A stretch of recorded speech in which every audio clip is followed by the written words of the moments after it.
5 alasan kenapa kamu harus ikut Legal Expo 2021. Yang pertama adalah kamu bakalan ketemu langsung sama narasumber yang kompeten berskala nasional dan internasional. Yang kedua nih, jangan lewatkan kesempatan untuk magang di berbagai law firm terkemuka dan kantor notaris. Selain itu, di Legal Expo bakal ada info ratusan beasiswa di dalam dan luar negeri loh. Nah, di alasan ketiga kenapa kamu harus ikut Legal Expo, karena di sini kamu akan diberikan kesempatan untuk membangun koneksi. Di event ini, kamu bisa bertemu langsung dengan para praktisi serta ribuan peserta dari Sabang sampai Merauke dalam forum Meet and Greet. Yang keempat adalah kamu bakal dapat update ilmu hukum terbaru langsung dari ahlinya. Dan yang terakhir dan gak kalah penting, event ini gratis loh. Plus ada door prize dan giveaway. Catat ya, event ini dilaksanakan secara virtual pada tanggal 11, 12, dan 13 November 2021. Daftar sekarang di legalexpo.idlc.id karena slot terbatas.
Hadirin yang kami hormati, acara Legal Expo 2021 akan segera dimulai. Para peserta dipersilahkan untuk mematikan mikrofon selama acara berlangsung. Untuk mendapatkan pengalaman Legal Expo secara prima, maka pastikan bahwa Anda memiliki koneksi internet yang stabil. Terima kasih.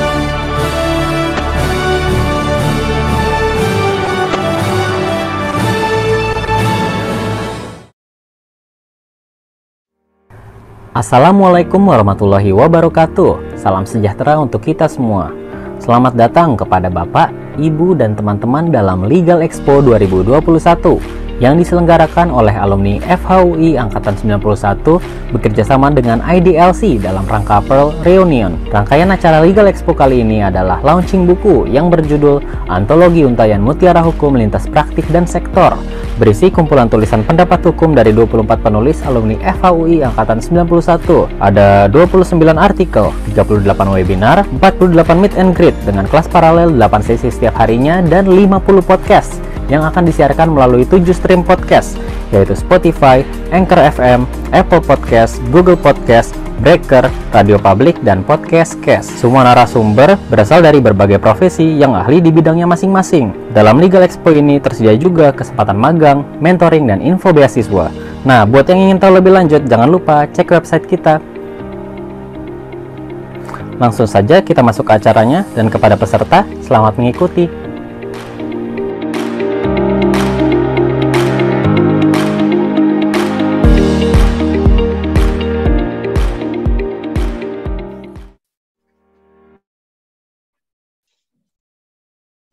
Halo, selamat pagi Pak David. Selamat pagi, Lena. Suara saya terdengar, Pak? Terdengar. Iya, oke. Selamat pagi pada Bapak Ibu peserta. Saya akan memperkenalkan secara singkat narasumber kita hari ini, yaitu Pak David Khairupan, SHLLM. Beliau ini adalah partner di BMD and Partners Law Firm dan juga dosen pascasarjana di Universitas Pelita Harapan. Topik yang akan dibawakan oleh Pak David hari ini berjudul Aspek Hukum PMA di Indonesia.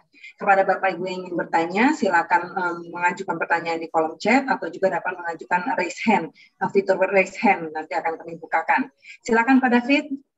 Ya, terima kasih Glena, terima kasih juga untuk Bapak Ibu sekalian, saudara-saudara sekalian yang menyempatkan waktu ya untuk ikut dalam webinar ini. Saya percaya ini kalau orang yang ikut webinar jam 8 pagi. Ini orang-orang benar-benar niat ya Pak ya, ikut jam 8 pagi serius. Ya. Begitu juga narasumbernya Pak, benar-benar semangat banget jam 8 pagi. Iya, iya. Ya, jadi saya akan membagikan hari ini topik mengenai aspek hukum penanaman modal asing. Saya pikir aspek ini juga bukan sesuatu yang luar biasa baru juga, karena sebenarnya kalau orang kuliah di Fakultas Hukum, ini perkuliahan hukum investasi sudah ada. Dan bahkan kalau kita bicara penanaman modal asing, itu udah dari zaman dulu. Bahkan kalau lihat di buku-buku klasik gitu ya, Profesor Charles Himawan tuh digambarkan bahwa foreign investment Indonesia itu sudah dari zaman bangsa Eropa masuk melalui perdagangan internasional. Ya, itu makanya VOC juga kan sebetulnya is a multinational company ya sebenarnya. Jadi saya karena topik yang diberikan kepada saya ini memang cukup padat, kita memang nggak akan membahas yang terlalu detail, tetapi yang dasar tetapi fundamental sifatnya. Hal-hal dasar penting yang harus dipahami terlebih dahulu ya Pak ya? Ya, betul. Jadi yang mungkin sekedar introduction saya akan sampaikan bahwa sebagai outline nanti dalam webinar ini yang akan disampaikan yaitu regulatory konsep ya mengenai PMA dan juga foreign capital itu sendiri. Kemudian mengapa konsep itu penting, signifikansinya apa di dalam praktek, dan juga akan dibahas juga tentang apa yang dimaksud dengan penanaman modal langsung dan tidak langsung dalam peraturan perundangan yang ada di Indonesia dan praktek, dan juga apa konsekuensinya dengan pemahaman tersebut. Juga dia akan dibahas yang ketiga tentang negative list atau mungkin saat ini orang sering sebut daftar positif ya, negative list of investment atau daftar sekarang jadi daftar positif investasi. Apa saja yang harus diperhatikan dan kira-kira apa saja pembatasan-pembatasan yang justru dikecualikan berdasarkan ketentuan peraturan perundangan itu sendiri. Jadi yang sifatnya statutory exemption-nya. Exemption-nya itu, pengecualiannya itu ada di peraturan kalau kita baca. Nah, jadi saya mungkin mulai saja dari aspek historis secara singkat. Sebenarnya kita tahu di praktek saat ini ada PT PMA, PMDN. Tapi dulu kalau kita tahu dulu ada istilahnya PT Fasilitas. PT Fasilitas itu adalah PT PMA yang diatur berdasarkan Undang-Undang Nomor 1 Tahun 67. Kemudian ada juga PT PMDN yang diatur berdasarkan Undang-Undang Nomor 6 Tahun 68. Tapi di luar PT-PT ini sebenarnya ada PT lain yang didirikan dalam rangka kegiatan investasi itu bukan dalam rangka fasilitas, tapi PT biasa atau swasta nasional gitu. Atau orang bilang sebut itu PT non fasilitas. Itu dulu sebelum tahun 2007, sebelum Undang-Undang Nomor 25 Tahun 2007. Dan sekarang sebetulnya nggak ada lagi PT fasilitas, karena semua PT semua akan diperlakukan sama sejak kita juga tergabung dalam WTO. Bahkan Undang-Undang Nomor 25 Tahun 2007 itu mengadopsi prinsip-prinsip yang ada di dalam WTO, antara lain yang khususnya berkaitan dengan most favored nation dan national treatment, sehingga tidak ada lagi istilah PT fasilitas. Semua bisa dapatkan fasilitas sebenarnya. Jadi sebenarnya PT PMA yang dulu berdasarkan Undang-Undang Nomor 1 Tahun 67 dan PT PMDN itu sekarang ya semua masuk di dalam Undang-Undang Penanaman Modal. Bahkan kalau kita perhatikan sebenarnya Undang-Undang Penanaman Modal itu mengatur hal yang lebih luas, bukan hanya mengatur PT PMA PMDN, tapi semua pelaku usaha. Nah, jadi itu yang mungkin secara basic saya mau gambarkan secara historis dulu. Nah, mungkin saya mohon maaf ya kalau saya agak cepat gitu ya. Juga panitia mohon maaf ya saya nggak pakai virtual background-nya karena saya pas coba tadi pecah gambarnya. Nah, jadi ya, nggak apa-apa ya. Saya juga akan sampaikan ini agak cepat pace-nya, cuman karena bahannya agak padat. mudah-mudahan selesai. Tapi kalaupun tidak, bisa dibaca di material yang akan dibagikan oleh panitia. Nah, kita bicara dulu mengenai definisi PMA itu apa sebenarnya. Nah, definisi PMA itu kalau kita baca, ini regulatory konsepnya ya dalam peraturan perundangan lah gitu. Ini disebutkan kegiatan menanam modal untuk melakukan usaha di wilayah Indonesia yang dilakukan oleh penanam modal asing. Tapi ini ada yang saya garis bawahi, saya highlight, itu frase yang akhir. Baik yang menggunakan modal asing sepenuhnya maupun yang berpatungan dengan penanam modal dalam negeri. Dengan kata lain, PMA itu tidak mesti 100%, bisa jadi itu joint venture. Nah, tapi memang di dalam undang-undang kita ini diatur konsep lain mengenai modal asing. Nah, modal asing itu masalahnya bukan modal yang dimiliki oleh investor asing. Mungkin nanti bisa baca lebih detail, tapi saya akan cepat lari ke frase yang terakhir disebutkan. Yang maksud modal asing itu mencakup juga modal yang dimiliki oleh badan usaha Indonesia yang sebagian atau seluruh modalnya dimiliki oleh pihak asing. Jadi nggak necessarily itu modal tersebut dari pihak asing. Nah, mungkin kalau digambarkan kira-kira misalnya ada satu PT AB ya. Ini investornya, pemegang sahamnya 55% pihak asing, perusahaan asing, A Limited Company. Kemudian ada pihak lokal misalnya 45%, Bapak B gitu ya. PT AB ini jadi PMA. Tapi kalau kita ngikutin, jadi modal yang dimasukkan oleh A Limited itu modal asing sesuai dengan konsep yang ada di undang-undang.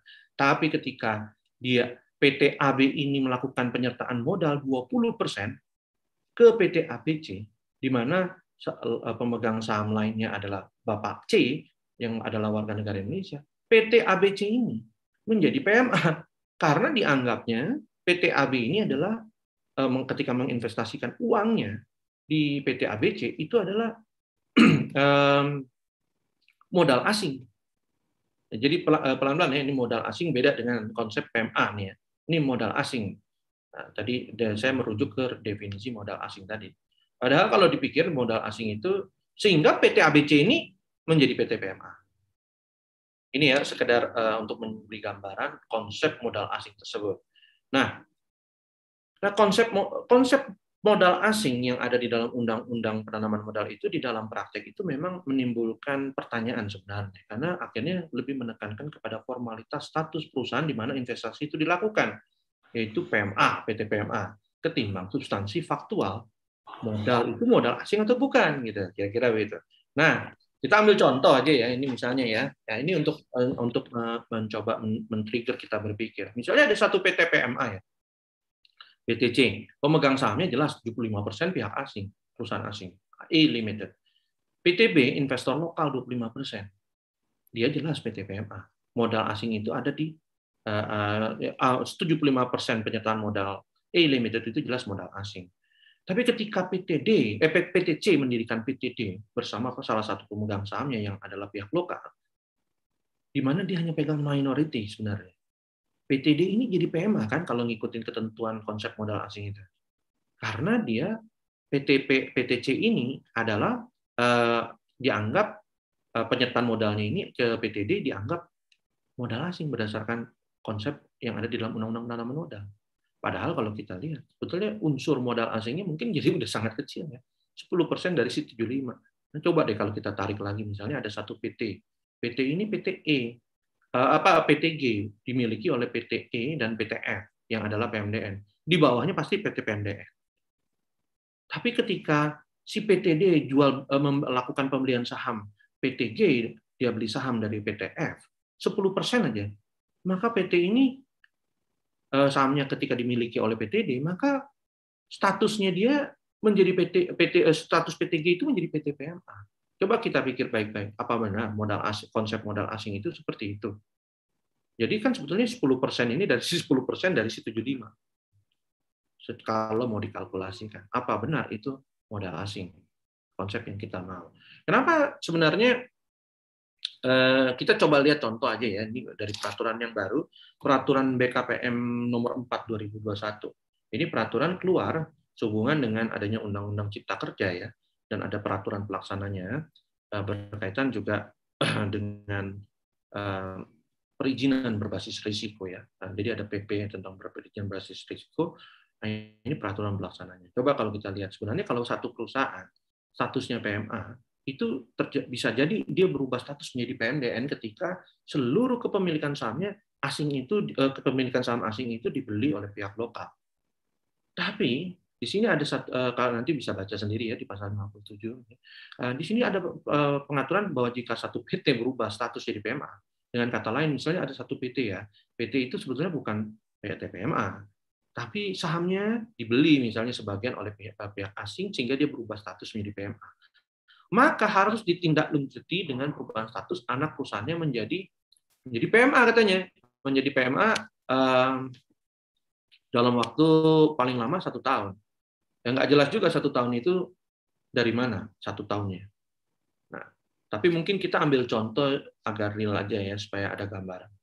Ini saya ambil contoh aja. Ini semua hypothetical walaupun mungkin in reality ada kasus seperti ini. Misalnya PT Y, ini PT PMDN. PT Y ini dipegang sahamnya oleh satu PT PMDN lain, PT X dan Bapak X. Tentu dia adalah PT PMDN. Nah, kebetulan dia punya anak perusahaan. Perusahaannya ini skala menengah, bukan skala besar. Tahu ya, ada istilah perusahaan mikro, kecil, menengah, ya kan? Nah, PMA itu hanya bisa masuk di kegiatan usaha yang skala besar. Skala besar itu mungkin sekedar informasi, itu adalah yang investasinya di atas 10 miliar.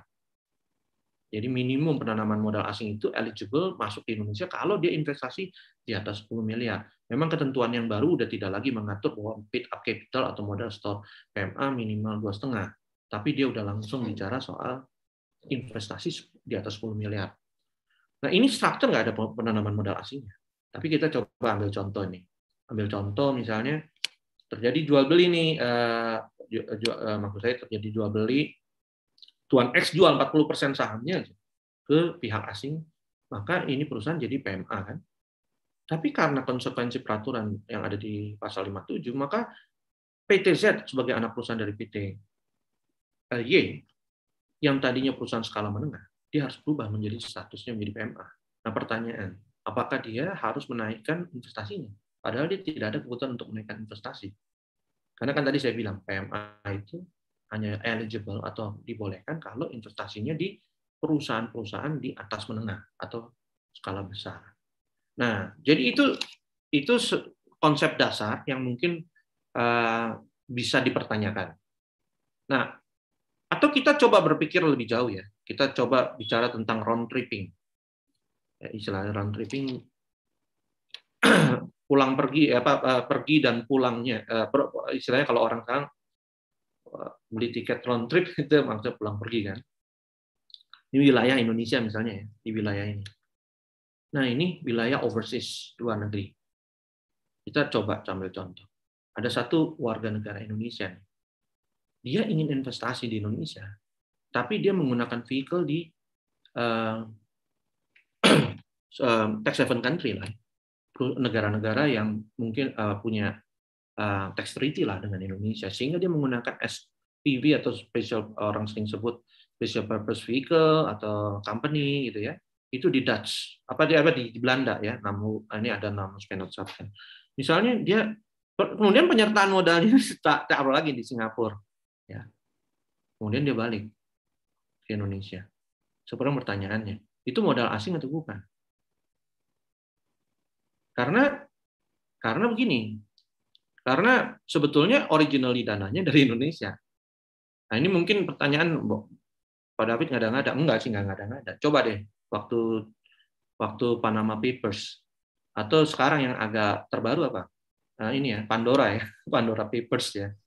Atau mungkin yang agak udah terbuka pada saat tax amnesty jilid 1. Kan katanya mau ada jilid 2.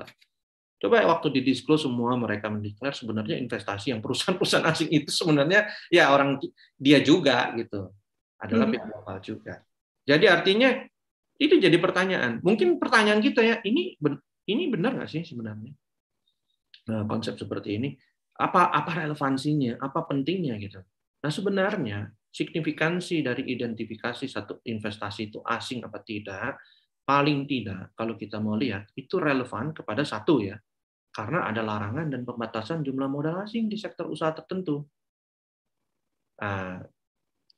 Seperti yang ada di dalam Perpres 10 yang diubah terakhir oleh Perpres 49 tahun 2021.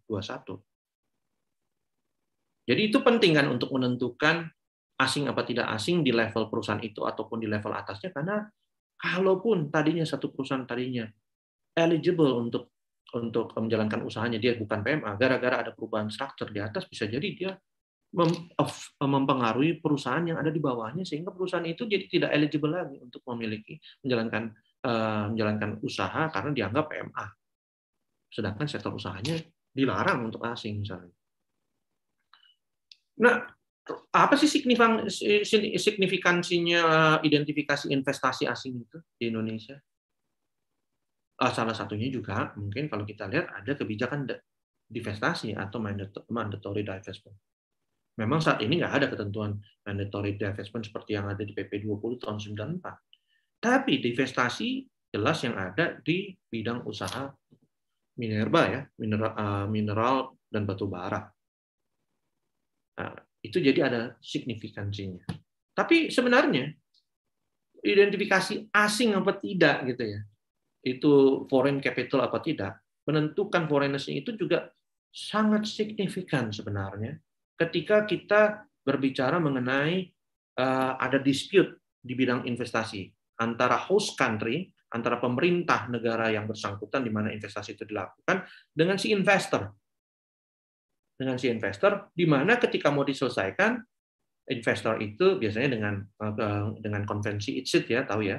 Kemudian biasanya mereka akan rely on satu bilateral investment treaty atau BIT atau multilateral investment treaty. Dengan kata lain, sengketa itu bisa diselesaikan di arbitrase sesuai dengan konvensi ICSID sepanjang si investor yang mengklaim atau yang menggugat host country-nya atau pemerintah di mana investasi itu dilakukan itu berasal dari negara yang menandatangani BIT tersebut.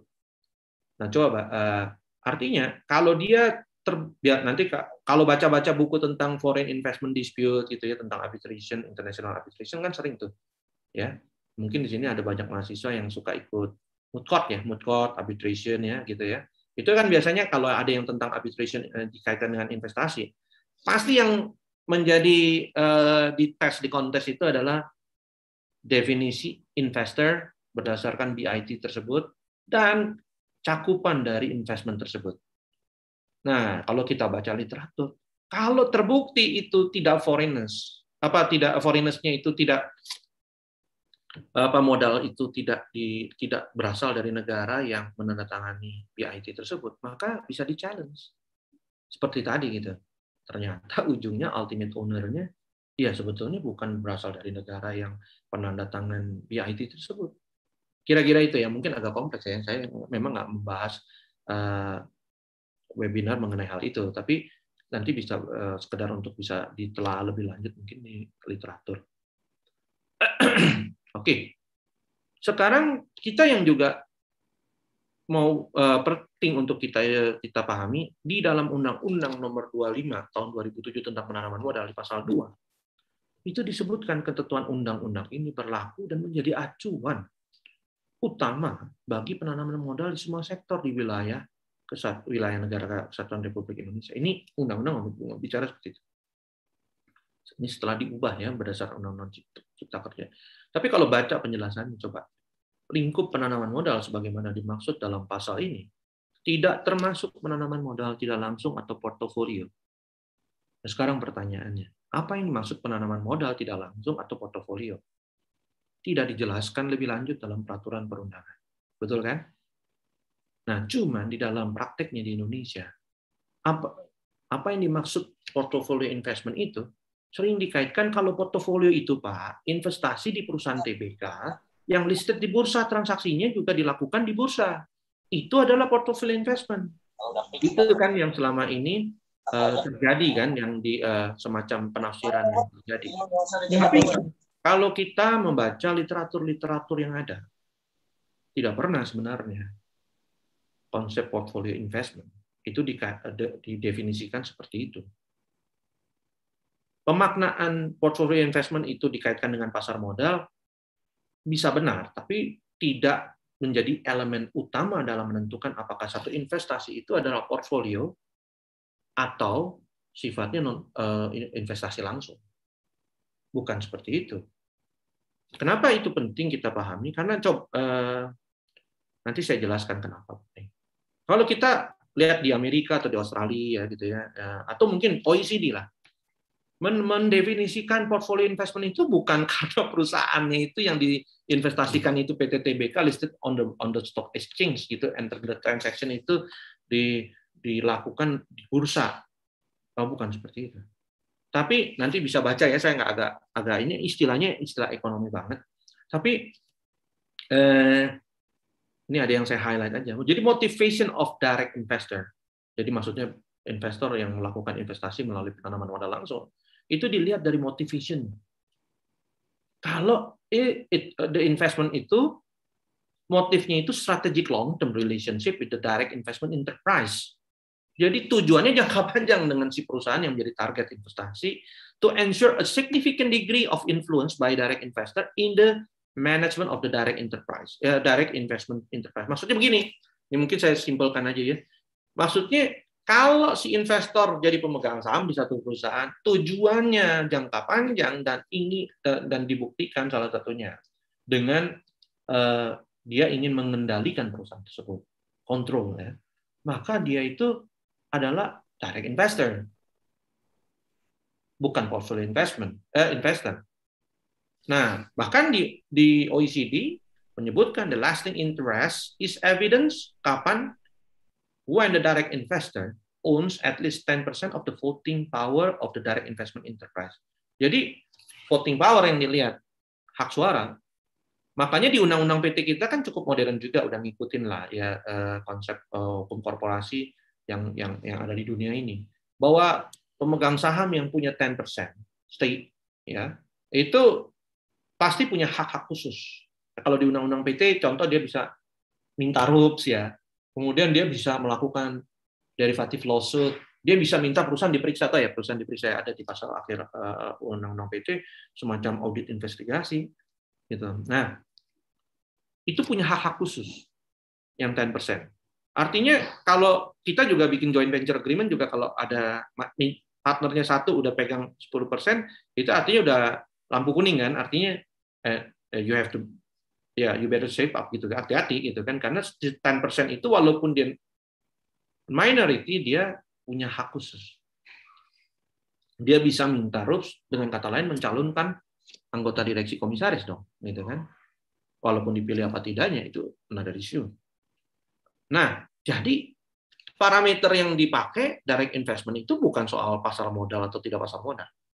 Nah, coba kita lihat kalimat terakhir ya, ini dari definisi OECD itu, the objective of direct investment are different from those portfolio investment. Jadi tujuannya direct investment beda dengan yang portfolio. Dia itu investor basically do not generally expect to influence the management of the enterprise. Jadi maksudnya secara umum si investor tidak punya pretensi untuk mengendalikan perusahaan tersebut.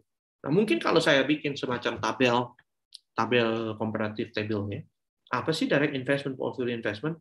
Mungkin ini saya coba membuat pemahaman sedikit.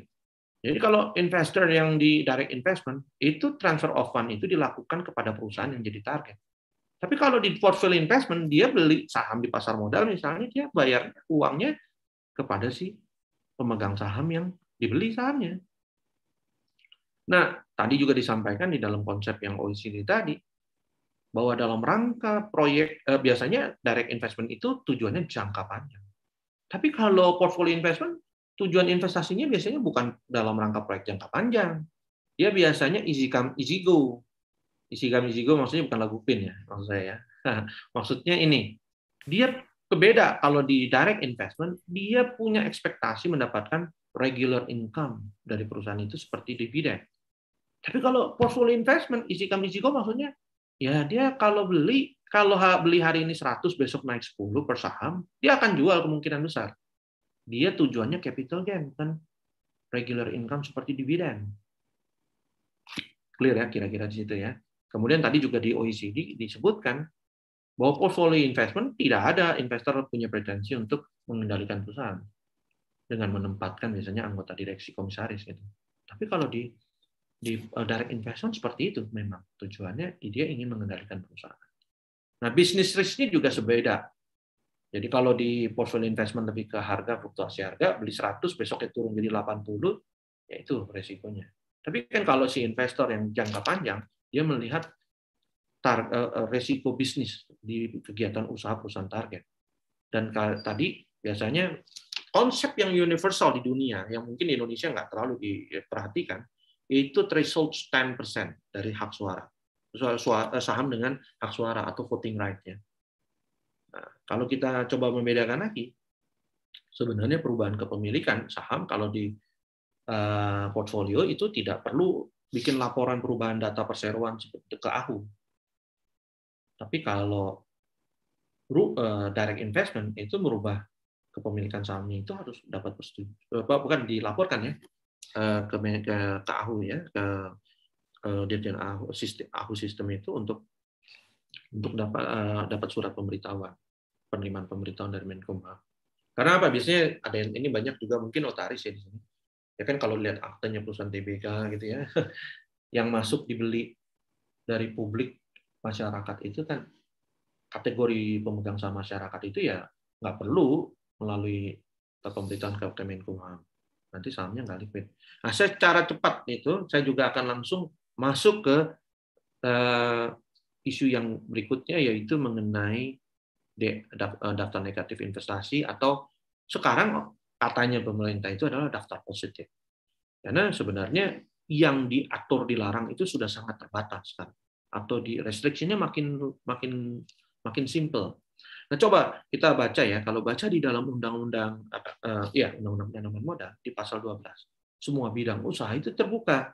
Basically in general gitu semua terbuka, kecuali bidang usaha itu memang tertutup untuk penanaman modal atau hanya dapat dilakukan oleh pemerintah pusat, katanya begitu. Nah, bidang usaha yang tertutup itu sudah diatur di undang-undang, ada 6 bidang ini yang ada di tampilan presentasi ini. Kemudian nantinya untuk supaya ada flexibility diatur lebih lanjut mengenai pembatasan atau mau lebih pembatasan penanaman modal itu atau kriteria investasi itu diaturnya dalam Perpres. Jadi maunya pemerintah itu ngatur bidang usaha itu bukan di undang-undang, tapi di Perpres, mana yang terbuka, mana yang butuh persyaratan khusus. Kenapa? Karena kalau enggak nanti repot sekali ya, harus dibawa kalau ada perubahan ke legislasi melalui ke DPR. Jadi nggak fleksibel. Itu sebabnya waktu pernah ada undang-undang hortikultura mengatur tiba-tiba pembatasan asing itu jadi 30%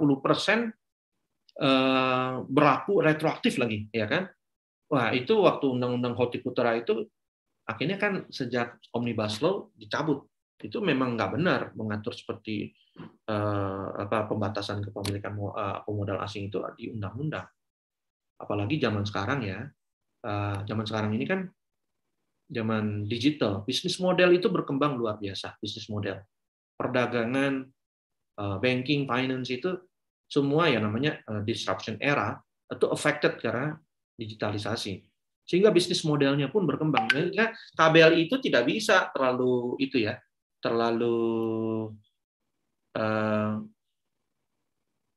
maaf ini saya agak distracted dengan ini. KBLI itu mungkin saja tidak bisa mengakomodasi model bisnis satu KBLI itu. Bisa jadi bisnis itu KBLI-nya jadi banyak gitu loh. Sehingga kalau diatur di dalam undang-undang jadi nggak fleksibel ya. Oke, saya sambil mohon diingatkan kalau saya lewat waktu nih presentasi untuk. Ya, baik Pak. Pak David, ini ada pertanyaan dari Pak Dedi, mungkin boleh disambil ya Pak ya. Berkaitan dengan modal PMA 10M. Pengertian 10M itu modal disetor atau modal dari asing 10M?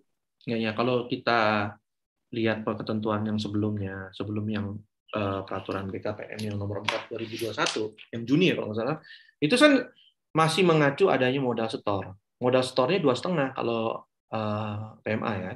Kalau sekarang itu kriteria modal store itu kan nggak ada, dibilangnya investasi lah 10M. Itu ya mungkin pertanyaannya. Jadi Oke, berarti betul yang dulu ya nilai yang investasi ya Pak, yang dilihat adalah nilai investasinya, nilai proyeknya ya Pak ya. iya investasi. Nah, cuman tentunya ada nggak sih investasi itu dikaitkan dengan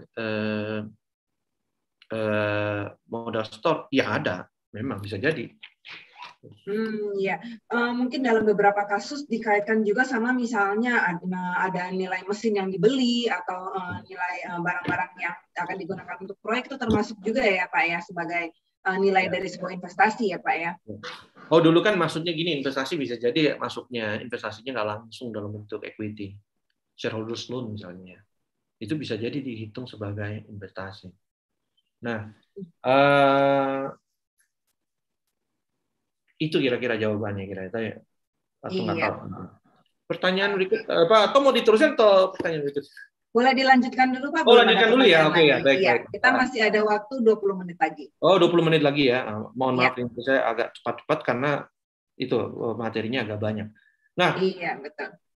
Jadi kalau kita lihat dibuat piramida lah kira-kira untuk memudahkan kita memahami daftar negatif investasi, itu kan kelihatan kan di dalam Perpres yang ada, Perpres 10 2021 dan yang dirubah itu di Perpres 49. Itu kan bidang usaha itu di lampiran satunya 245 bidang. Bidang usaha yang artinya 240 bidang itu maksudnya bidang usaha prioritas. Ini bidang usaha yang masuk kriteria bisa dapat fasilitas fiskal atau fasilitas yang non fiskal. Itu 245 bidang. Lantas di lampiran 2 itu adalah bidang usaha yang dialokasikan atau diwajibkan memiliki kemitraan dengan koperasi dan UMKM. Itu 89 bidang. Nah, coba kita lihat yang benar-benar diatur di lampiran 3 itu yang katanya bidang usaha dengan persyaratan tertentu. Nah, mungkin persyaratan tertentu itu adalah yang harus 100% modal lokal, atau asing boleh dibatasi, atau harus izin khusus. Jadi yang di lampiran 3 ini tinggal 46 bidang. Tinggal 46 bidang. Ya. Dan artinya sudah lebih ringkes ya. Dan bahkan kalau lihat pembatasan kepemilikan modal asing itu nggak seperti dulu, banyak banget itu ya threshold kriterianya. Kalau sekarang itu biasanya tinggal 20 atau 49%. Itu biasanya yang jadi patokan. Nah, di luar yang diatur ini artinya boleh dong diinvestasikan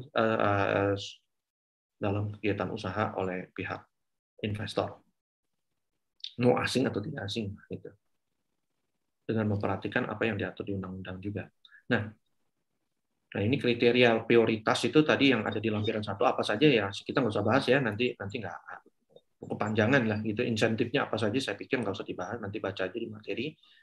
Maaf, saya skip agak cepat. Nah ini tadi ya.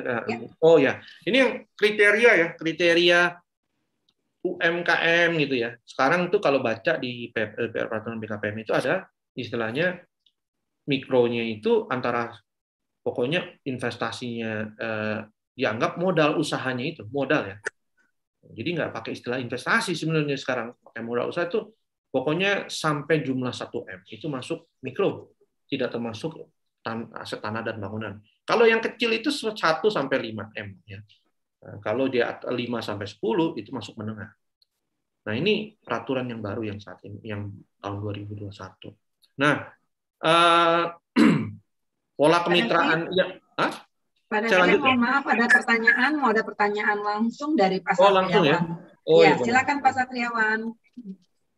Baik, terima kasih. Terima kasih atas waktunya. Saya coba ingin bertanya terkait soal PMA di sini. Orientasi dari PMA di sini kita sama-sama ketahui bahwa itu menciptakan lapangan pekerjaan, kemudian mempercepat pertumbuhan ekonomi dan lain sebagainya. Nah, khususnya itu di bidang minerba. Saya coba ingin ambil salah satu contoh itu di PT Newmont. Ya. orang tempatan sendiri, orang tempatan artinya orang yang menduduki tempat itu tidak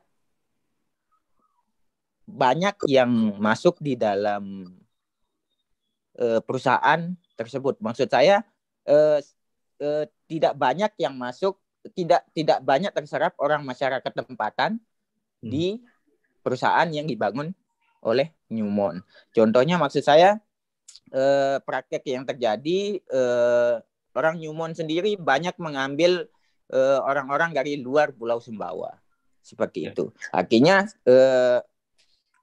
orang tempatan tersendiri tidak apa masyarakat setempat ya, masyarakat setempat. Begitu pula dengan misalkan kalau kita melihat dari Mandalika Resort itu GP yang lagi ya, Mandalika Resort.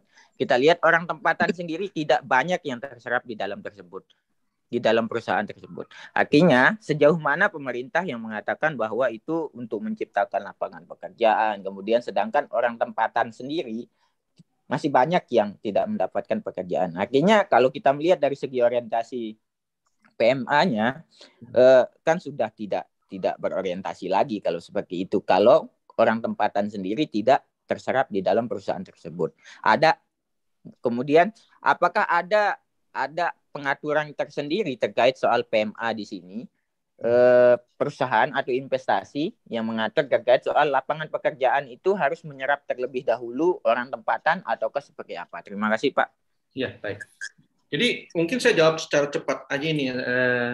Jadi begini, kalau yang soal tujuan penanaman modal untuk meningkatkan pertumbuhan ekonomi sehingga bisa membuka lapangan kerja, itu bisa baca di undang-undang, itu bukan soal PMA atau nggak PMDN. Itu tujuan investasi memang begitu. Ya, artinya untuk membuka lapangan kerja harus ada investasi dalam jumlah besar. Kalau memang lokal tidak bisa, yaitu harus melibatkan penanaman modal asing. Itu satu. Dan memang betul lapangan kerja itu dibuka, tapi memang ini jadi dilema ya kadang-kadang ya di lapangan. Kenapa masyarakat lokal tidak terserap secara maksimal? Faktornya bukan soal investasinya secara langsung sebenarnya juga. Kita harus sadar gitu bahwa kualitas sumber daya manusia, atau saya nggak bilang masyarakat di daerah itu tidak berkualitas, bukan begitu. Don't get me wrong. Maksudnya jadi salah persepsi. Bukan, maksudnya gini, kebutuhan akan lapangan kerja, kebutuhan kerja yang keahlian yang diperlukan, apakah tersedia apa tidak, gitu. Tapi mungkin saja masyarakat itu tidak kerja di proyek tersebut, tetapi mengalami multiplier effect-nya. Artinya ketika investasi itu dilakukan, dia berdagang, dia melakukan, ada aspek lainnya. Tadinya nggak pernah bisnis hostel, bisa bangun hostel. Itu mungkin ya. Tapi kalau lapangan kerja memang, saya harus akui memang kadang-kadang sulit ya. Contoh pertambangan gitu. Kenapa masyarakat lokalnya nggak di Kalimantan nggak dilibatkan? Ya memang memang ada beberapa keahlian yang nggak mudah juga. Dan itu pun ketika mau ambil dari Indonesia pun nggak mudah. Ketika proyek itu harus cepat. Misalnya tukang las lah gitu ya. Tukang las banyak nggak di Pulau Jawa gitu ya, banyak gitu kan. Tapi ketika kita pergi ke satu tempat untuk membangun power plant atau apa, itu EPC kontraknya kadang-kadang nggak mudah gitu. Sehingga investasi itu bisa jadi mahal sekali. Nah, saya nggak mau menjustify bahwa investasi itu tidak menyerap masyarakat lokal. Bukan seperti itu. Tapi isunya memang bukan berarti bisa langsung terserap gitu sesuai dengan kebutuhan investor untuk melakukan kegiatan usaha di situ. Tapi diharapkan nantinya investasi itu bisa memiliki multiplier effect. Nah, saya nggak terlalu tahu persisnya seperti di Newmont karena tadi sangat partikular kasus di sana. Ya, itu kira-kira jawabannya seperti itu, Pak. Ya, jadi artinya betul harusnya dia menyerap tenaga kerja. Tapi kalau jadi tenaga kerja itu nggak mesti yang educated tinggi ya, tapi yang biasanya investasi itu justru terampil, skillful istilahnya ya. Kalau dulu kita kuliah di hukum investasi itu, istilahnya butuh skillful gitu. Jadi kalau nggak skillful juga sesuai kebutuhannya memang agak susah memang. Betul. Tenaga lokal setempat mungkin yang dibutuhkan yang benar-benar bisa istilahnya hands on banget ya Pak David, yang bisa langsung siap kerja begitu ya Pak ya. Ya, tapi bukan saya tidak menafikan menyampingkan bahwa investasi itu harus tidak memperhatikan penyerapan tenaga kerja di masyarakat lokal, bukan begitu. Tapi memang betul nggak ada yang peraturan yang secara khusus mengatur seperti itu, bahwa kalau investasi ini harus menyerap tenaga kerja. Ya, memang secara khusus ya, itu tidak bicara soal masyarakat lokalnya gitu ya. Kalau di Undang-Undang Penanaman Modalnya nggak seperti itu. Tapi mengenai aspek ketenaga kerjaan, iya. Jelas itu harus ada. Tapi paling tidak multiplier efeknya ada harusnya kalau ada kegiatan investasi di tempat tersebut. Iya, paling tidak roda perekonomian bergerak ya Pak ya. Kira-kira begitu. Oke, baik. Selanjutnya Pak ada pertanyaan dari Pak Michael Wibowo.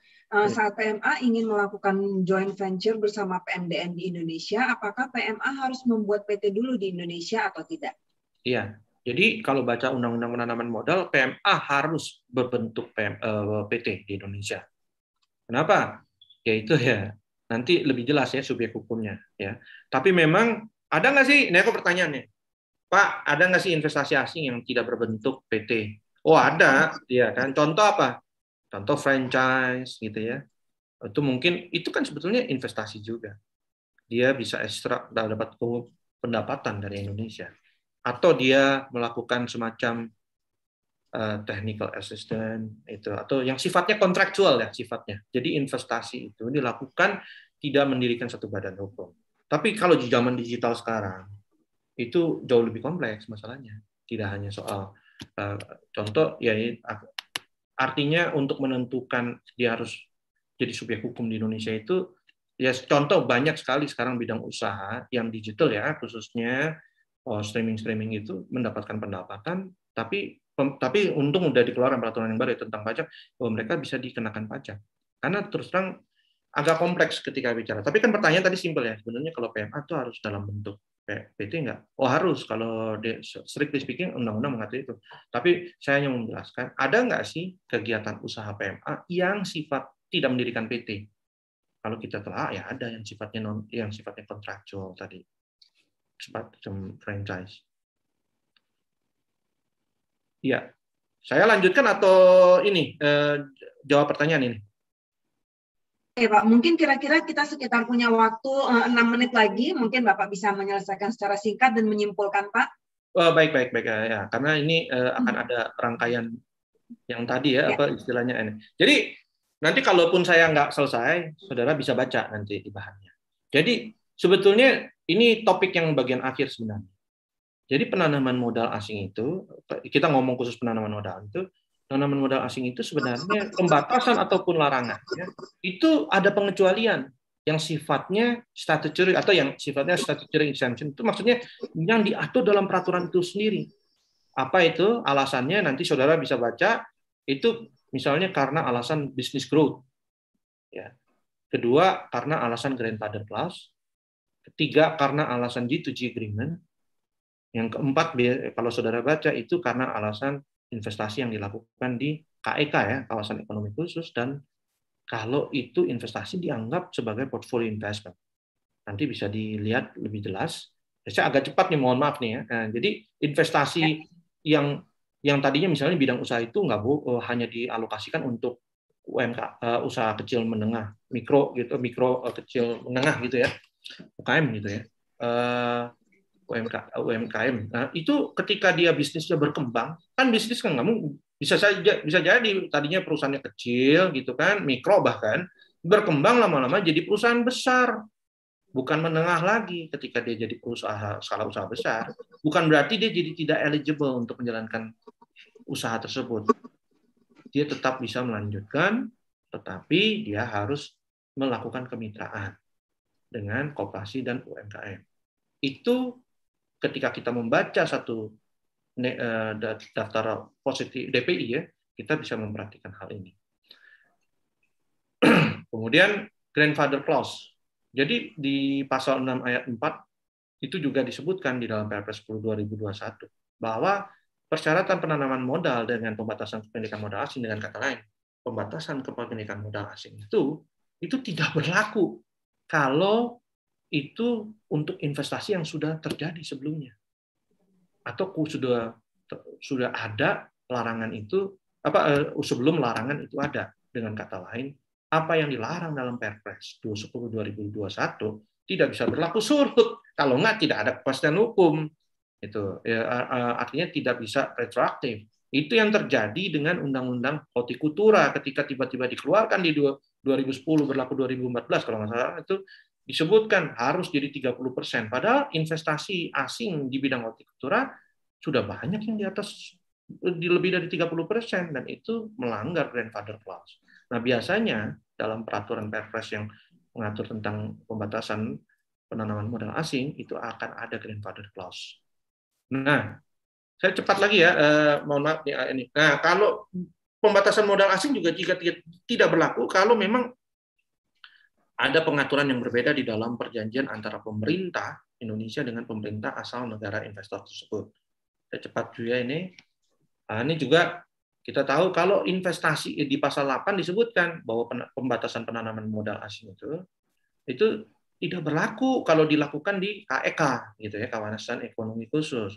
Bahkan persyaratan modal 10M itu diatur di pasal ini ayat 2 dalam rangka kalau itu startup bisnis tapi mendorong penguatan ekosistem usaha rintisan berbasis teknologi, maka bisnisnya ini kewajiban minimum itu investasi itu bisa tidak berlaku, artinya bisa investasi asing itu kurang lah dari 10 miliar.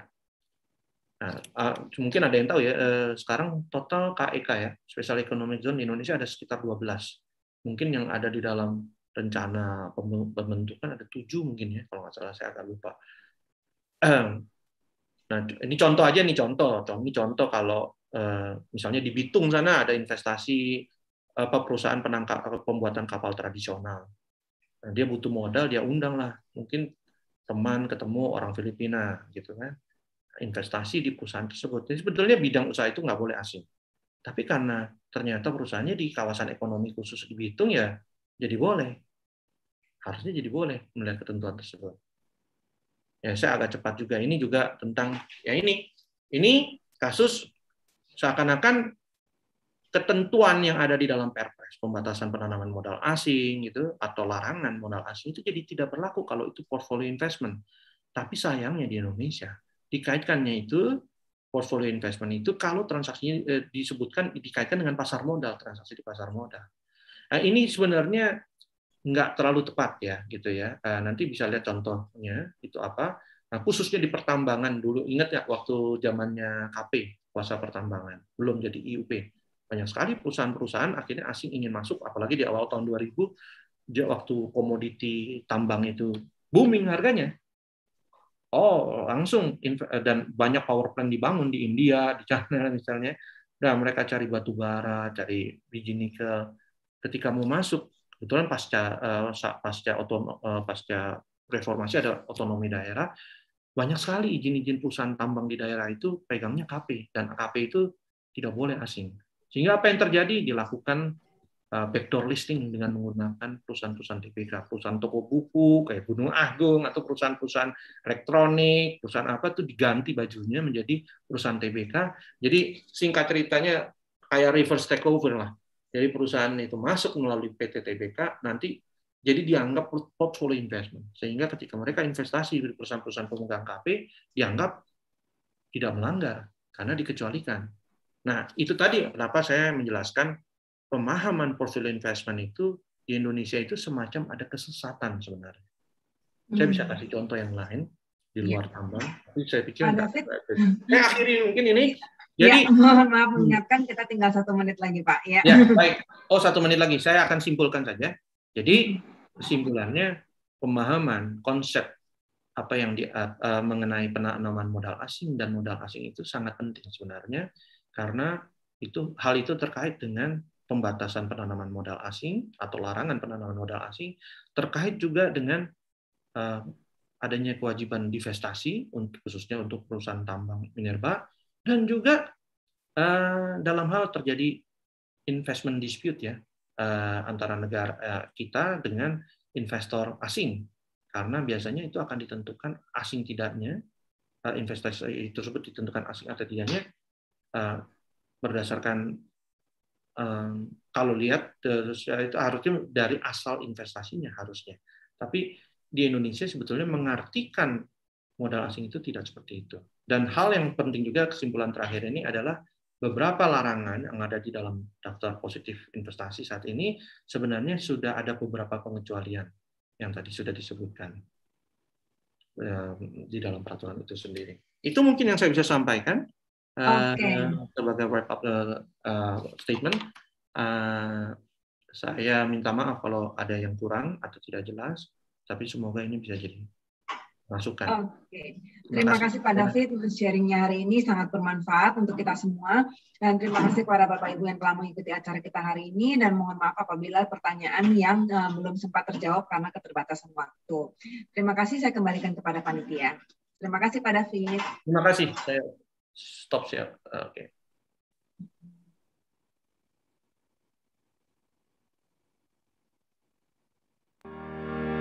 Terima kasih kepada narasumber dan moderator. Semoga diskusi hari ini dapat menambah wawasan dan bermanfaat bagi kita semua yang hadir dalam kelas hari ini. Untuk materi dan absensi, jangan lupa cek di kolom chat. Kami masih ada kelas-kelas dengan topik menarik lainnya yang bisa teman-teman ikuti.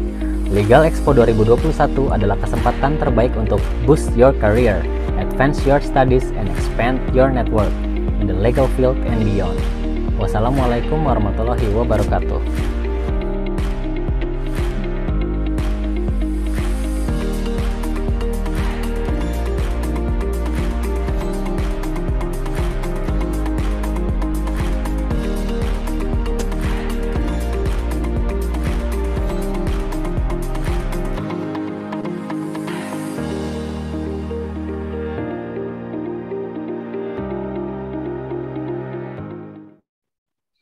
Sampai jumpa. Sampai jumpa semuanya. Terima kasih kepada Pak David dan Ibu Glena. Terima kasih juga kepada para peserta. Sampai